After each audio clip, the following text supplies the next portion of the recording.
The Road to New Wilderness, Part 13, by random appellation 468. Out of reflex, I grabbed Chris by the arm and threw myself backward. We landed side by side on the floor in a heap as the burst crawler snapped at our heels, its huge log-shaped head thrashing to squeeze the rest of the way into the house. Somewhere downstairs, glass shattered and Jamie screamed, a pistol going off in rapid succession. More roars echoed outside, and the blood in my veins cooled to glacial levels. They were tracking us all along. Chris tried to reach for the AK, but the crawler caught his boot with one of its jagged teeth and dragged him across the floor. Time slowed, every breath coming in and out of my lungs pushed by strained, panicked muscles. Cold steel pressed against my palms, the leather strap sliding from my shoulder. The selector switch on my Type 9 clicked. Stubby homemade iron sights floated into my field of vision and rested over the black abyss of the crawler's open throat.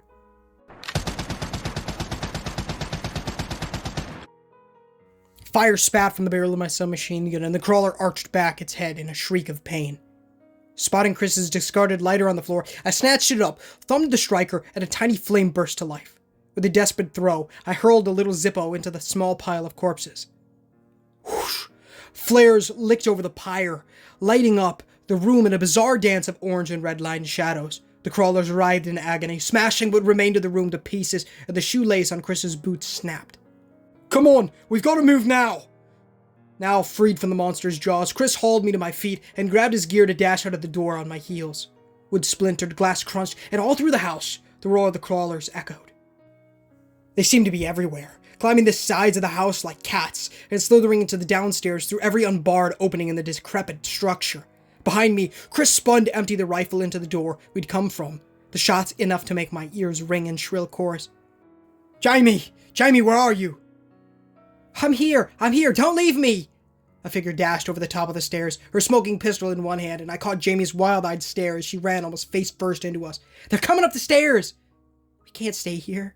That guy tried and his family died for it." In a panic, I shoved through a door on my right and stumbled into a secondary bedroom. Chris led Jamie through and slammed the door shut, a low growl rumbling just on the other side of the white-painted pine boards. "This won't hold. We need an exit now." Much smaller than the master bedroom we'd been in before, this room boasted 2 bunk beds. The walls decorated in pink and white paint. Hand-drawn pictures hung from the wall in narrow strips of scotch tape, depicting stick figures, holding hands in front of a house. I could just imagine how much of it would have frustrated their mother.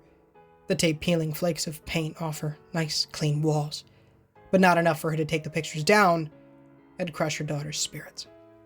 A plush brown teddy bear lay discarded by the lowest bunk bed, reminding me of a stuffed rabbit I'd had as a little girl, named Ruffles. Had their father made him dance and sing songs right before bedtime as well. In some ways it could have almost been a snapshot of my early childhood. Save for the bunk beds, the copious amounts of pink paint, and the scraping of predatory claws on the door. Their parents probably told them that monsters weren't real, that there was nothing in the closet, under the bed or outside their window. They believed they were safe. They went to sleep because they knew Mommy and Daddy would chase the monsters away. "This way!" Jamie broke me from my horrified trance and darted for the only window in the room. "It's not that far. We can jump and run for the water." Through the moldy glass, my eyes took in the 2-story fall to the ground. What if we hurt ourselves and can't run? Chris loaded another magazine into the AK and racked the bolt as the door began to buckle under the weight of the crawler's attacks. "We're out of options. You two go. I'm right behind you." No matter how many of those things there were outside the door, I didn't want to leave him. It ached in my chest, a primal desire to stay and make sure Chris got out, even if I had to hold the door shut with my bare hands.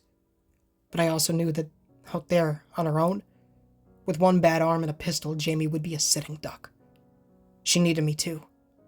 I climbed out the window, bracing myself against the ledge and sucked in a breath. It's so high. "When you hit the ground, keep your feet together and don't lock your knees." Jamie stood behind me, ready to follow. "Land on the balls of your feet and roll. It'll keep you from breaking a leg." Every tendon in my body tensed at that possibility. "Come on, Hannah, be brave for those little girls." I threw myself off the ledge, feet kicking in the air. Wind rushed past my face and the grass shot up at me. My heels came together and the earth slammed into them. I collapsed onto my butt, rolled over in a backward somersault, and landed face down at the damp grassy yard. The arches of my feet stung, the wind had been knocked out of me, and I'd smacked my left elbow off the stock of my submachine gun hard enough that the entire arm tingled. However, there was no rush of shooting pain from my legs, no rending of bones or flesh. Both my legs still intact. Whoop. Ow! Jamie rolled to her knees a few yards away and shook blades of grass from her tangled blonde hair. You good? Struggling to my feet, I looked up in time to see a crawler bound out of the dark to my right, its gray skin shimmering in the patchy moonlight. I brought my gun up and squeezed the trigger. Shots rang into the night, the staccato flash of each shot turning the shadows into a shutter-stop nightmare. The bolt of my submachine gun rammed home on an empty magazine, and I watched the jaws of the beast open wide not 5 yards away, the sinewy forelegs of the creature coiled to strike. Wham! From above, a lone dark figure plummeted down under the freak's neck, the impact throwing both of them to the ground. Chris groaned where he lay in the grass with sluggish movements, and the crawler flopped with similar levels of brain fog. My fingers slipped on the smooth cold metal of another magazine, and I reloaded with arms that felt like they were made of cookie dough. Running up to the beast, I pulled the bolt back and held down the trigger to send a long, fiery burst into its eyeless skull, dark black blood spattering my pant legs. Burnt cordite and coppery blood stank in the air around me. Both ears hummed with muffled rings, and my throat rubbed dry as a cotton ball with exertion.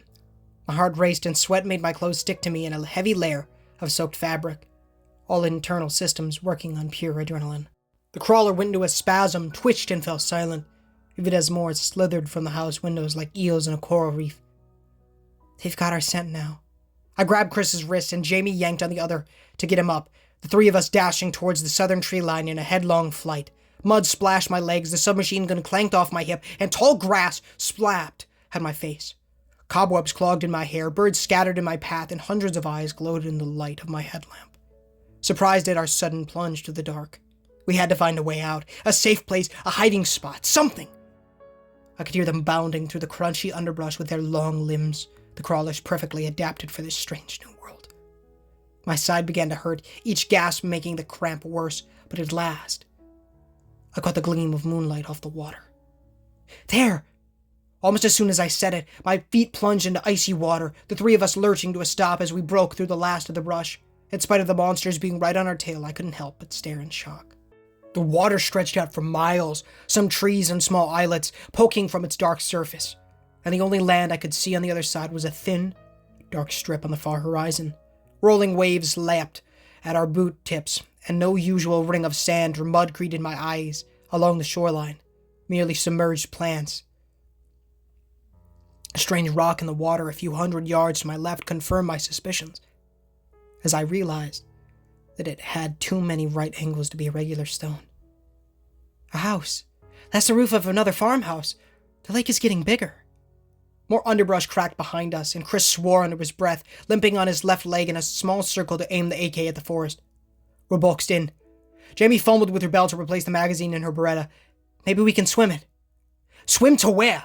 Chris growled, his eyes flicking wildly back and forth over the nearby trees. There's nowhere to go. I scanned the shoreline, prayed to whatever gods might exist, and squinted against the gloom. A gleam poked out of the dark, and my jaw went slack with joy. A boat! There's a boat, look! It listed to one side in the water, the ship's bow stuck into a mess of branches from a half-submerged tree. The white paint covered in algae. From its lone mast, the sail drooped in tatters. I couldn't see any signs of life on board, but the moonlight's glint off the helmsman's compartment gave me all the hope I needed. Just a little further. I broke into the best run I could manage with Chris and Jamie in tow, the three of us slogging through mud and water toward this stranded craft. Like leopards on the prowl, the crawlers looped through the trees around us, sometimes visible, other times just out of sight in the darkness. They didn't need to see us to continue the chase. They could smell our fear, sense the static electricity of our beating hearts, feel our footsteps on the ground, hear our labored breathing. We were foreigners to this wilderness, aliens to the dark world without the light of mankind, while they were the children of it. They would catch us, rip into us while we were still alive, and drag our broken bodies to their gore-covered lair for storage. Sucking in another lungful of clammy air, I screwed both eyes shut and dug deep for one last burst of energy. No, I'm not dying like that, no way. Water rushed up my leg, and I opened my eyes to find the boat looming closer as we waded in. Something wriggled under my shoe to swim away, other scales and fins brushing my legs as they darted past, but I didn't have time to care what they might be.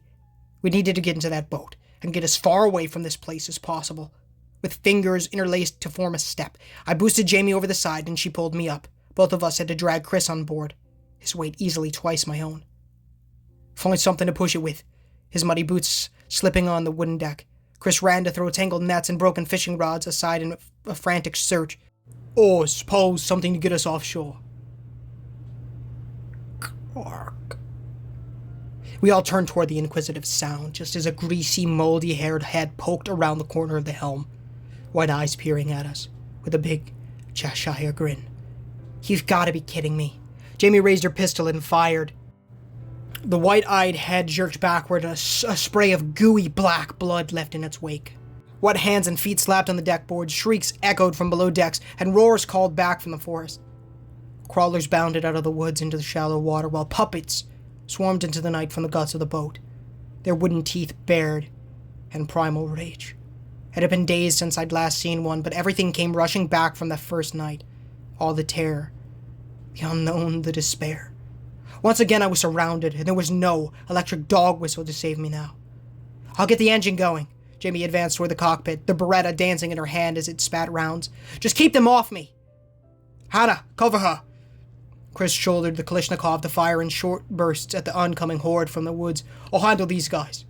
Stumbling after Jamie, I followed her to the other side of the helmsman compartment, stepping around the still twitching bodies of the puppets. Jamie shot a male puppet point blank in the face, and he tumbled down the steps leading below decks into a morass of white eyes that surged up at us like a tide. Keep them busy while I get us moving. I stood there at the top of the steep steps, the heckish crowd illuminated in the flicker of my dying headlamp. They looked just like us, save for the moldy greenish-black hair, the gray skin, and black scabs on their numerous cuts. Shooting them would be the closest I'd ever come to killing a person. And yet, if I didn't, they would drag me down with those grimy fingers they had pressed to the walls, chew my skin with their square wooden teeth, and drink my blood down their horse-rotten throats. With every flicker, they heaved closer, climbing over each other to get at me, their macabre screams and grins a strange parody of human emotion. Pulling the bolt on my gun to the rear, I slid another loaded magazine into the receiver and sighted in. Gotta use short, controlled bursts, just like in training. My bullet swept over the mass of faces, cutting them down like an invisible scythe. I shut my brain off, pushed out everything else, and focused on the cold metal of the trigger, the buck of every 9mm round as it left the short barrel, and the flash of fire that lit up the puppets just before they died. When I got close, one landing with his arm outstretched mere inches from my right leg, face frozen in a desperate snarl. When the bolt clicked on empty, I dropped the mag and reloaded another, over and over, the canvas bandolier on my chest growing lighter by the minute.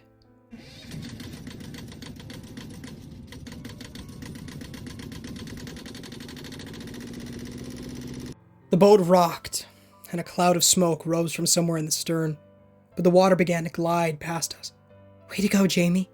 My concentration broke only for a moment. And just like that, a puppet leapt from the dark. We flew to the deck. The back of my head bounced off one of the withered boards, and stars exploded in front of my eyes. My gun fell with a dull clank just out of reach as smoke curled from its hot barrel. I struggled, but couldn't think straight, dazed from the fall.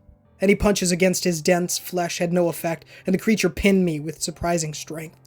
Chipped fingernails clawed at my shirt, skin, and hair, foul breath engulfing my face. A high-piercing shriek hurt my ears, and any bravery I had drained into ice-cold despair. The puppet leaned close, his teeth bared, one hand pressing my head back to expose my throat. Thud. Peg-shaped teeth brushed my neck for an instant, and the frequent flying to the side. Jamie landed another hard kick to his greasy head and pressed the Beretta to the puppet's hair. Thick, lukewarm clumps splashed over my face, and I fought a wave of nausea, bringing my hand to my neck. I dug my fingers through the thick, scummy drool and probed for a bite. Nothing. Nothing except for my own smooth skin. You all right? Jamie crouched to be face level with me, her eyes checking me for wounds. Did he get you? I spat to keep from gagging and tugged at my shirt to wipe the drool, blood, and little flecks of what looked like wood chips from my face. I'm fine, I think. Is that all of them? She paused and craned her neck to eye the stairs to the lower deck, which lay covered in a stack of bodies. I'd say so. I'll go down and clear it out once we get further from shore. My ears rang, the night quiet once more, with no more gunshots, and the frustrated roars of the crawlers growing more and more distant. Waves lapped against the sides of the boat, its propeller hummed along under the waves, and the mast creaked in its fittings. Over. It was over. At least for now. Swiping at my neck again, I shuddered at the disgusting rubbery sludge that clotted under my fingernails. Well, it's official. I will never eat Jell-O again. Nervous, I glanced at Jamie, holding up my hand with its coat of greenish-gray goo. Their bites don't, do anything, right? She pulled a bandana from one of the cargo pockets on her khakis and helped to clean me up, still searching my skin for any signs of something wrong. No, puppets don't work like that. They can carry a ton of bacteria in their mouths, though, so you're lucky he didn't sink his teeth into you. Only time we've heard of people turning into puppets is when something like an echo spider catches them. And even then, the spiders just feed off them until they're dead. Gross. Exhausted, I shut my eyes and leaned my head back against the boat's rail, my entire body spent from the ordeal. That sucked. I can't believe we... In my mind, a horrible realization clicked into place like a missing puzzle piece. It was quiet. Too quiet. Where's Chris? I sat bolt upright and scanned the shadowy deck for him, only to find more limp puppets dead in their own blood. Jamie's eyes widened in horror, and we both scrambled to our feet. I barely had time to snatch my gun from the deck before Jamie took off toward the bow at a sprint. Both feet shuffled in unsteady steps beneath me, my energy levels at an all-time low, and a lump rose on the back of my head. The headlamp I wore had gone out, and the only thing lighting my way was the blue rays of moonlight. Covered in puppet corpses, the deck reeked of decay, and I could taste it on the back of my tongue from the air, sickly sweet. My ears rang, every limb stiff and sore, but I pushed through the cramping muscles to stumble for the front of the boat, hoping with every step that I wouldn't find what I feared we would. Hey guys, Ninja Gamer here, and thank you so much for watching today's video. If you did enjoy, please feel free to leave a like, as it does help the channel innumerably and does get the gospel up people's speeds, as well as please consider subscribing, as we are trying to hit 1,000 subs by the end of the year, and it would be a massive blessing for the Lord if you guys did so. If you guys could, please, on the screen right now, $1 million question, read that bad boy, as well as it's in the description or the pinned comment as well. Please, it'll teach you how to go to heaven and not go to hell. Teach you about repenting of your sins and trusting in the good Lord Jesus Christ with our aim, soul, and strength. And then reading the Holy Bible daily, praying and evangelizing people. It'll teach you those great things, and I hope that you make the right decision. It is your choice, but I hope you make the right one. Alright. I spoiled the ending by reading the comments on this one. But Chris isn't dead. I thought he just went missing, but apparently we're going to figure that out in the next part. And I'm wondering, is this the boat from Sunbright Orphanage? I hope it's not. It would be very unfortunate if all those kids died. But I guess we'll figure that out, won't we? I don't think they are, though. I hope not. I suppose we'll see.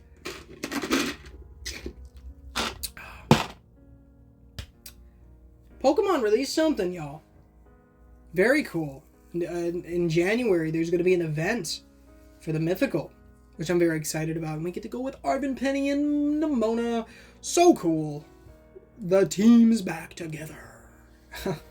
Very excited for that. Yeah. I really wish I could record for you guys that kind of stuff. The Indigo disc was somewhat... I don't know if it was shorter than Teal Mask was.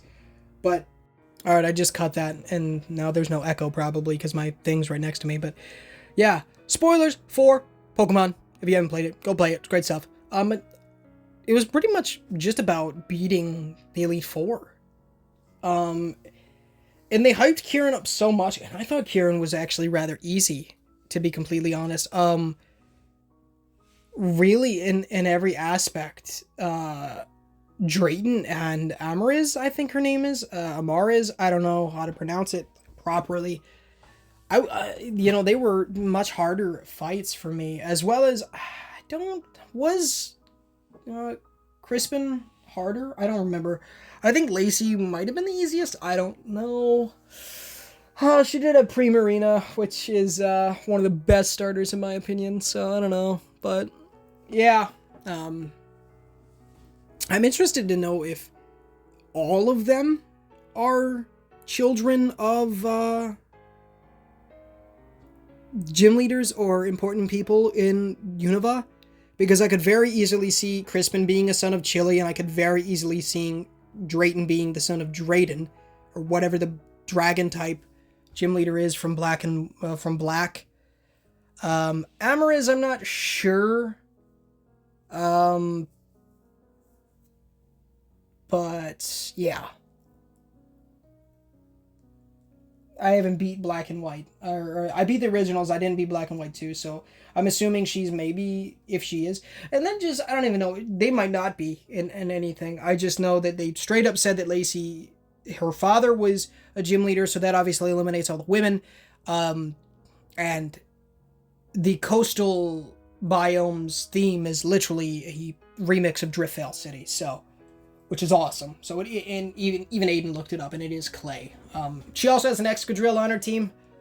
Obviously, I'm pretty sure Excadrill is Clay's main, his ace, if you will. So, yeah. But I hope you guys enjoyed Random Appellation's story. The original story, as well as his Reddit link, will be in the description, as well as Mew's awesome music, as well as his channel. Go check that out, as well as Tomac plush videos. If you guys are interested in plush videos, if you guys have any interest in those, my brothers make them, and I'm often in them. Not like super often, but I do make special appearances, cameos, what have you, and they're pretty good. I love the videos, so I hope you guys maybe take an interest in that. They're awesome, so. And I really do like the channel, and they're going to be posting daily uploads in 2024, so just a little heads up. So will we, because I have no real intentions on stopping these. The way I see it, if I don't upload daily, I will upload very seldom, as my nana would say, very rarely. Every once in a while. Streams would be constant, at the same time, but it would be at a point where streaming is more constant than videos, and I don't necessarily really want that to be the case, unless I'm streaming every day, which is also not going to be the case. But yeah, I got my PlayStation Year review today, and it was really cool. Apparently we spent like 186 hours on DBD, but apparently we also spent like 80 hours in Spider-Man, which you guys would have never seen that. I did that one before I streamed, as well as The Quarry. Apparently we did 60, which I don't believe for a second. I think some of those times are a little off, but I do actually really believe that about the DVD. But I suppose I could really just add up all the time and see. I think my calculation would be a lot more accurate. The only thing, there was probably like an additional 20 minutes for a match I played offline. But other than that, yeah. But yeah, guys, I'm going to go ahead and leave it here because I don't know what time it is. I hope Chris is all right. I'd love to see Hannah and Chris get together, of course. I believe that is the way that Random Appellation is kind of pushing the story along. But yeah, go check him out. He's awesome. And he's really cool. He's great. Great author. Very kind dude allowing me to do this. So thank you so much for that, man. And yeah, truly, I love these. These are amazing. We still have over half of the Road to New Wilderness to finish. My gosh. This one will definitely probably be what I use to wrap up the entirety of the year. Yeah, because even if I upload daily, this series, it still won't be done by the end of the year, I don't think. Yeah. Still have another week of uploads for this one, so maybe that's what I'll end up doing, but we'll see. I might spice it up with some other, well, obviously I'll definitely spice it up because tomorrow will be the final part of A Former Stalker Has Been Texting Me, so I hope you guys are super hyped for that. I'm really excited to show you guys that. But yeah. But I'm gonna go. Thank you so much for watching. And until next time, guys, this is Ninja Gamer. Do all that great stuff. This is Ninja Gamer. Signing off.